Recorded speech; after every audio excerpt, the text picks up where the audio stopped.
Assalamualaikum warahmatullahi wabarakatuh. Halo sobat podcast, berjumpa kembali bersama kami di sini di Oase, obrolan asik seputar sekolah.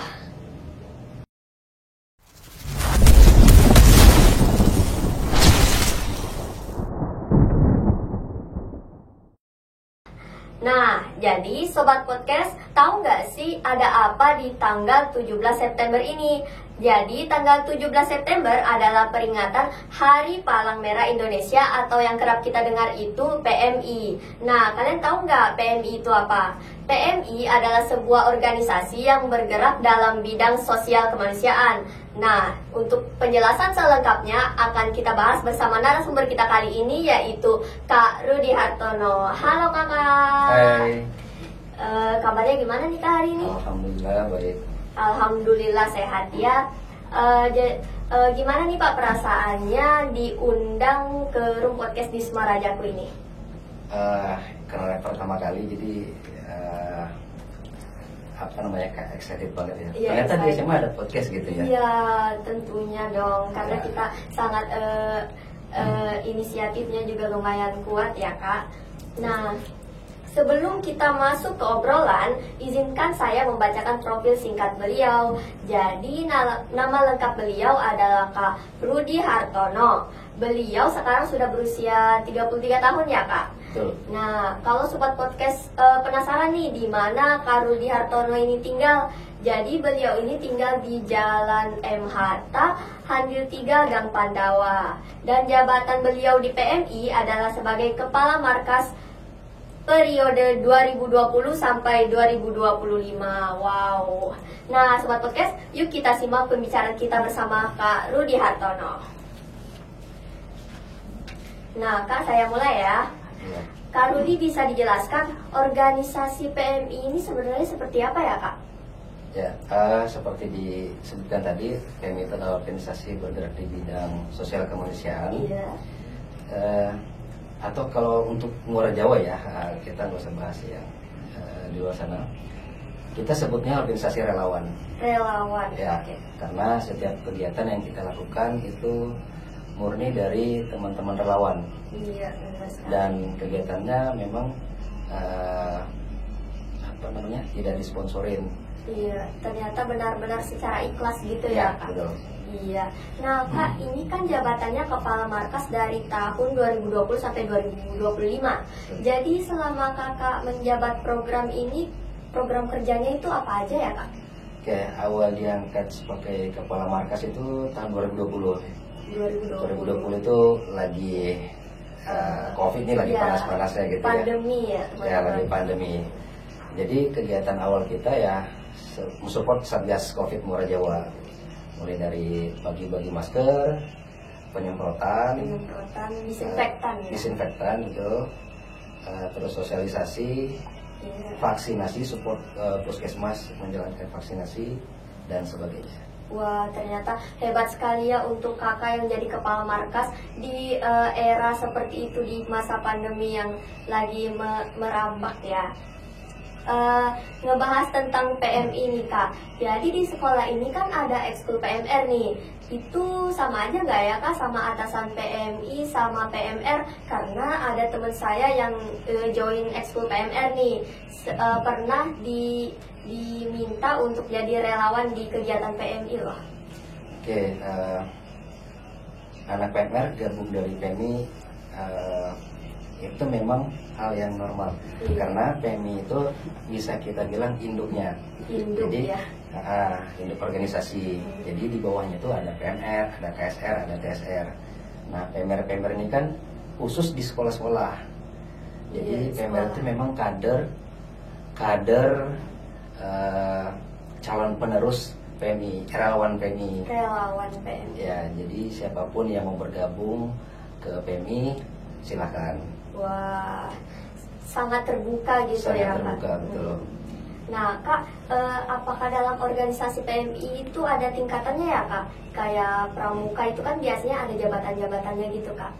Ya, kalau di PMR itu ya, PMR ya? Iya, PMR. Ya, di PMR itu kan kita awali dari SD, tingkat SD itu kita sebutnya PMR Mula. PMR Mula. Ya, PMR Mula itu hanya sekedar menerima materi. Jadi Ya, mempelajari. jadi mempelajari saja. Terus tingkatan selanjutnya adalah tingkat SMP. Tingkat SMP itu kita sebut tingkatan PMR Madya. Madya. Ya. Kalau Madya ini dia sudah boleh memperagakan. Mempraktekkan gitu ya. Jadi apa yang diajarkan di PMI atau di PMR mereka sudah boleh mempraktekkan. Terus tingkatan selanjutnya adalah tingkatan SMA atau kita sebut PMR tingkat wira. Kalau tingkat wira ini kita harapkan dia sudah bisa memperagakan entah itu di lingkungan sekolahnya sendiri atau di lingkungan masyarakat dengan didampingin senior yang lebih paham. Oh, jadi udah terbuka untuk di sekolah ataupun di luar sekolah gitu ya, Kak? Ya, tapi dengan catatan dia didampingi. Iya, didampingi oleh yang lebih profesional. Ya. Nah, Kak, jadi organisasi PMI ini kan seperti yang saya jelaskan tadi bergerak di bidang kemanusiaan. Betul. Seperti penggalangan dana, donor darah. Nah, jadi kan apakah semua kegiatan PMI ini ada imbalannya gitu, Kak? Atau ada dilakukan semuanya sukarela gitu? Ya, alhamdulillah sejak gabung dari PMR sampai aktif di PMI itu tidak pernah mengharapkan ada imbalan. Imbalan berupa, kita ini kalau ngomong imbalan berarti berupa duit atau pembayaran gitu ya. Iya, ya. benar sekali. Sampai detik ini saya tanamkan ke teman-teman bahwa jangan pernah mengharapkan imbalan dari PMI. Gali ilmunya, kembangkan potensinya, ambil manfaatnya, kemudian kalau ada peluang di luar silakan. Wah, jadi benar-benar bekerja secara ikhlas dan seperti benar-benar relawan gitu. Betul, ya, Kak. Kak, jadi kan saya pernah dengar nih di masyarakat, saya pernah mendengar tadi juga Kakak bilang ada TSR itu tenaga sukarela dan KSR Korps Sukarela. Jadi dua ini tuh apakah semua bagian dari PMI ya, Kak? Ya, betul. Tadi kita sudah bahas tingkatan PMR nih. Iya. Tingkatan PMR kan paling tinggi di SMA. Iya. Setelah lulus SMA, kalau dia mau lanjut kuliah dan di perkuliahan dia mau ikut kegiatan PMI lagi, iya, di sana kita sebut dengan KSR. KSR, Korps Sukarela. Jadi dibagi dua ya KSR, ada di perguruan tinggi, ada juga KSR Markas. Jadi Markas ya betul. Jadi yang sudah lulus sekolah SMA tapi tidak kuliah dan mau aktif di PMI, silakan datang ke Markas, akan bergabung sebagai KSR Markas. Oh, sangat terbuka untuk umum ya, betul, Kak? Iya, jadi dengan penjelasan Bapak tadi, menurut Bapak gimana perkembangan ekskul PMR yang ada di Semarajaku ya, Kak? Oke, ya sebelum ke situ tadi belum dijelaskan TSR ya. Oh iya, baru TSR. Terburu-buru. Iya, jadi kalau TSR itu singkatan dari tenaga sukarela. Iya.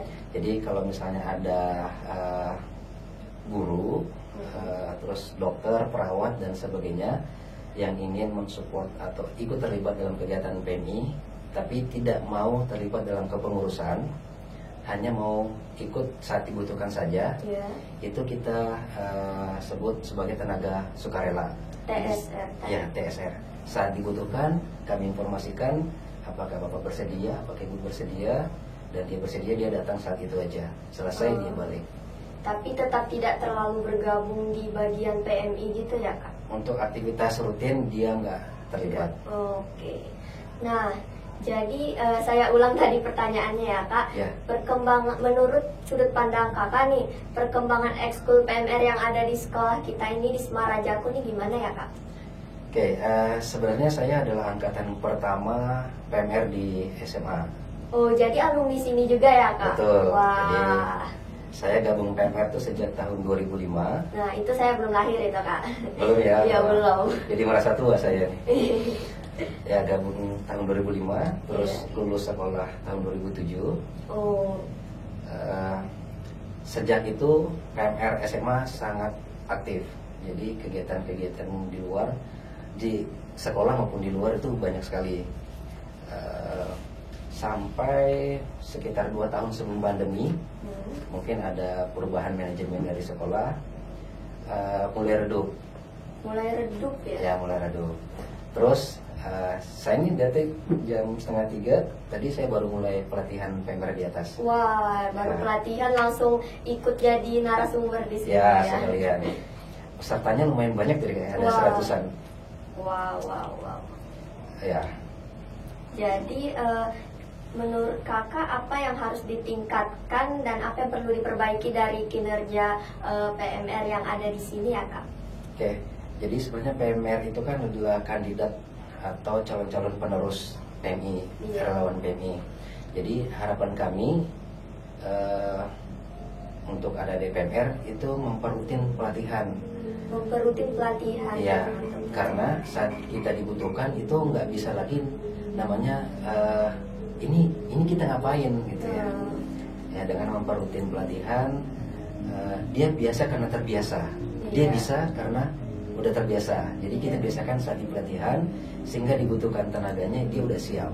Iya, dalam proses untuk menuju ke profesional juga gitu. Betul. Ya kak.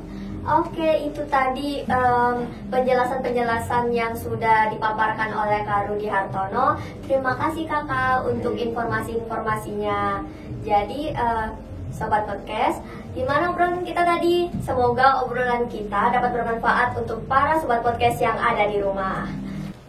Nah, Sobat Podcast, itu dia obrolan kita tadi. Semoga obrolan kita dapat bermanfaat untuk para Sobat Podcast kalian yang ada di rumah.